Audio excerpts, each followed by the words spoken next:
بسم اللہ الرحمن الرحیم۔ محترم ناظرین، کیا آپ کو معلوم ہے کہ دن میں ایک ایسا وقت آتا ہے جب آسمان کے دروازوں پر ہلچل مچ جاتی ہے، جب دن کے فرشتے اپنے رجسٹر بند کرتے ہیں اور رات کے فرشتے زمین پر اترتے ہیں، اور اسی لمحے عرش کے نیچے فیصلے لکھے جاتے ہیں۔ محترم ناظرین، یہ کوئی کہانی نہیں، یہ کوئی جذباتی بات نہیں، یہ وہ حقیقت ہے جسے حضرت محمد صلی اللہ علیہ وآلہ وسلم نے بیان فرمایا ہے۔ محترم ناظرین، یہ وہ راز ہے جو اکثر مسلمانوں کو زندگی بھر معلوم ہی نہیں ہوتا۔ آپ دن میں سینکڑوں کام کرتے ہیں، مگر ایک لمحہ ایسا ہے جو سب پر بھاری ہوتا ہے۔ اگر اس لمحے آپ غفلت میں ہو تو پوری دن کی محنت خطرے میں پڑ سکتی ہے۔ یہ وہ وقت ہے جب فرشتے خاموشی سے اعمال کو سمیٹ رہے ہوتے ہیں، چونکہ اگر اس لمحے آپ کا نام نیکی والوں میں لکھا جا رہا ہو، یا اگر اس لمحے آپ کی غفلت گواہی بن جائے، یہ وہ لمحہ ہے جس پر پوری زندگی کا وزن رکھا جاتا ہے، اور افسوس کہ اکثر لوگ اسے ضائع کر دیتے ہیں۔ یہ وقت ہے عصر کا، وہ لمحہ جس کی قسم اللہ پاک نے خود لی۔ محترم ناظرین، یہ گھڑی جسے عام لوگ صرف ایک نماز سمجھ کر گزار دیتے ہیں، لیکن آسمان میں یہ فیصلے کا وقت کہلاتا ہے۔ عصر صرف نماز نہیں، عصر ایک امتحان ہے۔ اس وقت اصل بندہ اور مصنوعی بندہ الگ ہو جاتا ہے۔ اس وقت بہانے نہیں چلتے، نیکی دیکھی جاتی ہے۔ یہی وجہ ہے کہ دل اس وقت بھاری ہو جاتا ہے، کیونکہ حساب کی گھڑی قریب ہوتی ہے۔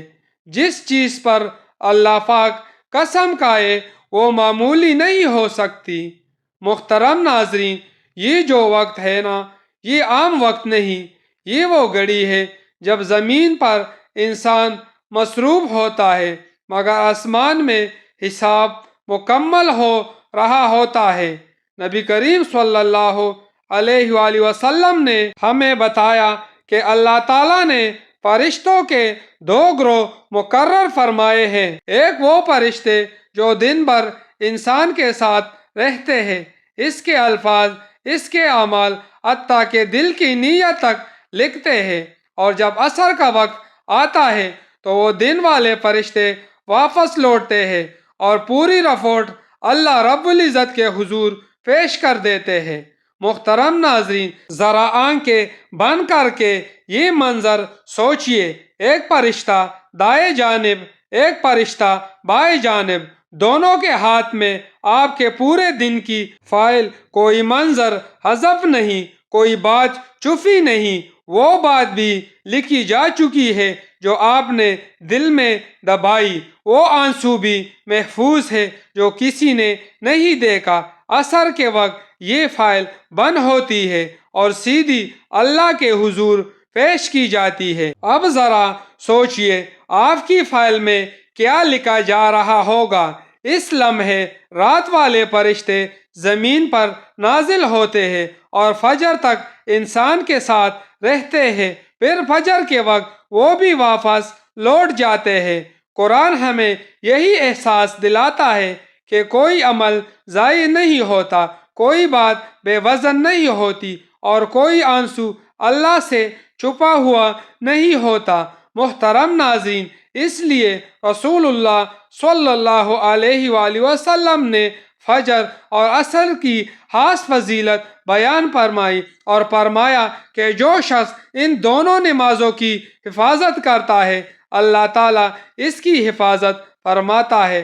اللہ پاک نے آسان راستہ رکھا ہے، پوری رات جاگنے کا حکم نہیں دیا، بس دو نمازیں سنبھال لینے کا فرمایا۔ فجر جب دنیا سو رہی ہو، عصر جب دنیا جاگ رہی ہو، ایک تنہائی کی عبادت اور ایک ہجوم کی عبادت۔ جو ان دونوں میں کامیاب ہو گیا وہ باقی میں بھی بچ گیا۔ یہی دو نمازیں بندے کی پہچان بن جاتی ہے، زمین پر بھی اور آسمان میں بھی۔ محترم ناظرین، بزرگان دین فرمایا کرتے ہیں کہ عصر کا وقت خود کو تولنے کا وقت ہے، یہ سوچنے کا وقت ہے کہ آج میں نے کیا کیا، کیا سنا، کیا کہا اور کیا چھوڑ دیا۔ اس لمحے اگر زبان ہل جائے، دل ساتھ دے دے اور انسان آہستہ آہستہ سے کہہ دے استغفر اللہ العظیم، تو یہ الفاظ فرشتوں کی رپورٹ میں نور بن کر شامل ہو جاتے ہیں۔ یہ کوئی بڑا وظیفہ نہیں، کوئی مشکل عبادت نہیں، بس 3، 5 یا 7 مرتبہ دل کی عاجزی کے ساتھ استغفار۔ اب ذرا رک کر سوچئے، آج کا دن گزر چکا ہے، جو ہونا تھا ہو گیا، جو کہنا تھا کہہ دیا گیا، اب پیچھے صرف حساب رہ گیا۔ اللہ تعالیٰ کو آپ کے لفظ نہیں، آپ کے دل کی سچائی سنائی دیتی ہے۔ ہو سکتا ہے آج کی ایک عصر، آج کا ایک استغفار آپ کی برسوں کی دعاؤں کا جواب بن جائے۔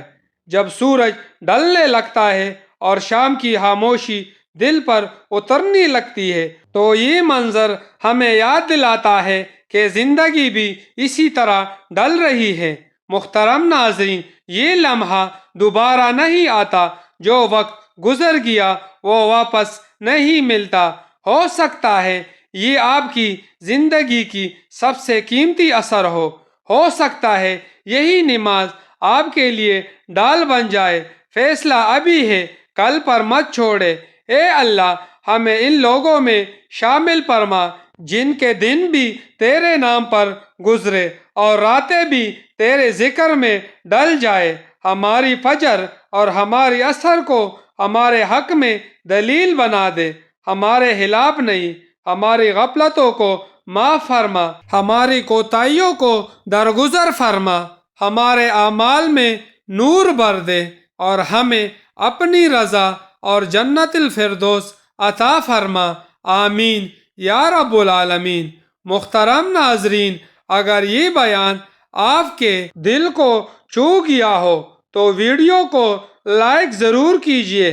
قرآن اور حدیث کی روشنی میں ایسے ہی ایمان تازہ کرنے والی بیانات کے لیے چینل کو سبسکرائب کریں۔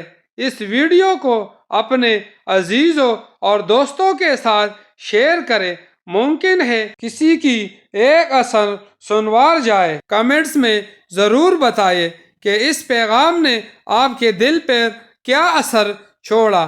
اگلی ویڈیو تک کے لیے اجازت دیجیے گا۔ اللہ حافظ۔